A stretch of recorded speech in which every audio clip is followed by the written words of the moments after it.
नमस्ते, good afternoon. आज पता नहीं मन में एक बात आई कि आप सबके साथ कुछ शेयर करूं। हम आज जिस एज पर है, जिस मोड़ पर है उम्र के, वहाँ जाकर एक सीन में हमेशा देख रही हूँ। मेरा क्योंकि सलून है, बुटीक है, तो मैं बहुत सारे लड़कियों से मिलती रहती हूँ, उनसे बात करती हूँ, उनको भी जानने की पहचानने की कोशिश करती हूँ कि उनकी उम्र की सोच क्या है। वैसे ही बहुत सारे मेरे उम्र की या मुझसे बड़ी भी और छोटी भी लेडीज़ आती है मेरे यहाँ एज ए क्लाइंट, तो उनसे भी बात करती हूँ। बहुत सारे लोगों से बात करने के बाद मेरे दिमाग में जो आया मैं वो आपके साथ शेयर कर रही हूँ। हम जब छोटे थे, यानी मुझे याद है मैं शायद 8-9 साल की थी, तब मेरी मम्मी ने मुझे एक काम लगा दिया था। जब मैं 8-9 साल की थी तो मुझे ना आंगन झाड़ने के लिए बोलती थी मम्मी कि रोज़ तू झाड़ू लगाएगी आंगन में। वो तू कभी भी लगा, दिन में लगा, दोपहर में लगा, स्कूल जब मॉर्निंग की स्कूल होती तो मैं आकर फिर 4 बजे लगाती थी, या फिर अगर दोपहर की स्कूल थी तो मैं सवेरे ही लगा देती थी। पर वो मेरा फैक्टर था, पर वो काम मुझे असाइन किया गया था कि ये काम मुझे करना है रोज़। उसके बाद जब थोड़ी और बड़ी हुई, शायद मैं दो एक साल गए होंगे, 11-12 साल की, तो सवेरे का झाड़ू और पोछा 2 रूम का मैं खुद लगाती थी। हमारे घर में काम वाली बाई थी, लेकिन वो देर से आती थी, 11-11:30 बजे। लेकिन तब तक घर ऐसे छोड़ते नहीं थे कि घर में झाड़ू नहीं लगाए, क्योंकि आने जाने वाले रहते थे काफ़ी लोग। तो मेरा झाड़ू और पोछा हो जाता था सवेरे 8 बजे तक। तो ये अच्छी आदतें मम्मी ने लगाई। वो कुछ बना रही थी, खाना बनाती थी, तो अगर मैं फ्री रही तो आवाज़ देती थी कि ये देख ले मैं कैसे बना रही हूँ। मेरा मूड रहा तो देखती थी, नहीं तो नहीं देखती थी। पर पढ़ रही हूँ तो कभी डिस्टर्ब नहीं करती थी, लेकिन अगर मैं टाइम पास कर रही हूँ, फ्री हूँ, मेरा मूड अच्छा है, तो वो बोलती थी, सिखाती थी। और ऐसा करके मैंने कुकिंग पता नहीं कैसे कहा अपने आप सीख लिया। शादी भी जल्दी हो गई।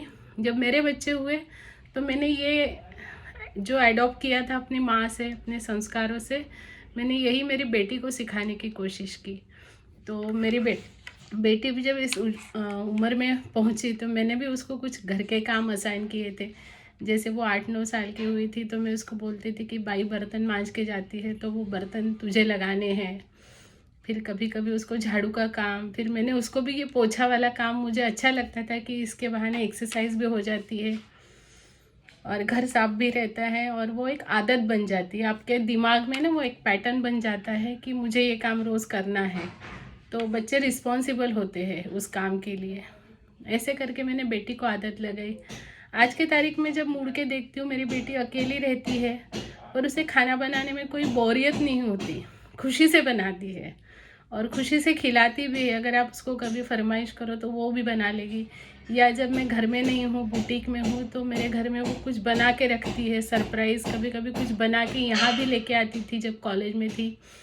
तो ये सारे जो इंटरेस्ट है उसको, उस बचपन में मैंने उसे जो थोड़े थोड़े करके किचन में आदतें लगाई थी या सिखाया, थोड़ा सा उसने देखकर या कुछ अनदेखा करके भी जो सीख लिया था, उससे वो तैयार हो गई, परिपक्व हो गई। यानी मैं हमेशा प्राउड फील करती हूँ कि मैंने उसको ज़बरदस्ती कुछ नहीं सिखाया, लेकिन जो भी वो उसने देखा, सीखा, उसके परसेप्शन ने उसको जितना अडॉप्ट किया, वो एक अच्छी लड़की बन के तैयार हो गई। और बहुत सारी लेडीज़ से मैं जब बात करती हूँ, ये मैं इसलिए शेयर कर रही हूँ कि बहुत सारी औरतों का मानना यह है कि मेरी बेटी अच्छी पढ़ रही है, इंजीनियरिंग कर रही है, मेडिकल कर रही है, उसको किचन में आने की क्या ज़रूरत है। ये क्या ज़रूरत का जवाब भी हमने कोविड में देखा है। जिनको बिल्कुल खाना नहीं बनाना आता था, उनके बहुत हाल हुए उस वक्त खाने के।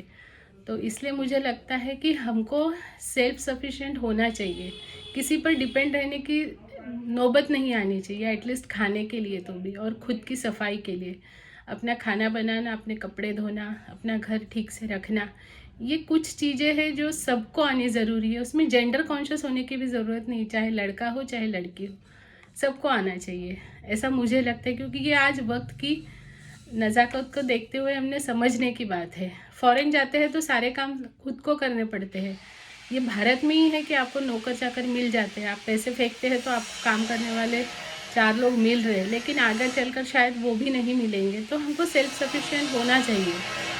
और दूसरी बात एक और शेयर करूँगी कि हमने अपने बच्चों को लग्जरी देने की कोशिश की। जो दुख या थोड़ी तकलीफ़, मैं साइकिल से स्कूल जाती थी तो मैंने बेटी को ऑटो से भेजा है।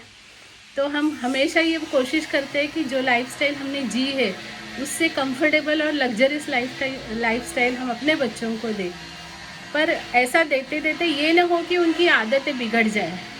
यानी उनको साइकिल चलाना आना ज़रूरी है, एज ए एक्सरसाइज भी, एज ए स्किल भी, एज ए नेसेसिटी भी। यानी ऐसी बहुत सारी चीज़ों को अनदेखा करना बहुत गलत सोच कहूँ।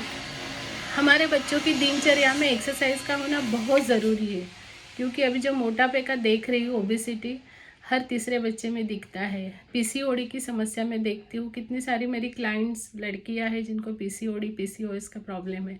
तो ये सारे प्रॉब्लम्स इसीलिए हो रहे हैं शायद कि उनकी बॉडी डिटॉक्स नहीं कर रही है, उनके शरीर को फिजिकल कुछ भी काम नहीं करना पड़ता। तो ये सारी आदतें अपने बच्चों को बचपन से अगर सिखाई जाए तो शायद वो एक अच्छा नागरिक बनने के काबिल हो सकते हैं। पता नहीं मेरे विचार आपको कितना रिलेवेंट लगते हैं, लेकिन ये परिणाम मैं देख रही हूँ। बहुत सारी लड़कियाँ होशियार है, करियरिस्ट है, बहुत अच्छा करती है करियर में, लेकिन उनको घर का मैनेजमेंट बिल्कुल समझ में नहीं आता, उनको खाना बनाना नहीं आता, बहुत सारा पसारा करके रख देती है, कपड़े नहीं समेटती, सफाई नहीं रखती खुद की घर की। तो ये सारी चीज़ें हर लड़का या हो लड़की सबको ही आना ज़रूरी है आज की तारीख में। तो ये मेरा मतलब क्या बोल सकती हूँ, शायद मैं ऑर्थोडॉक्स लगूँगी, पता नहीं, पर मुझे लगा कि ये शेयर करूँ इसलिए मैंने ये वीडियो बनाया। Thank you for listening me, thank you so much.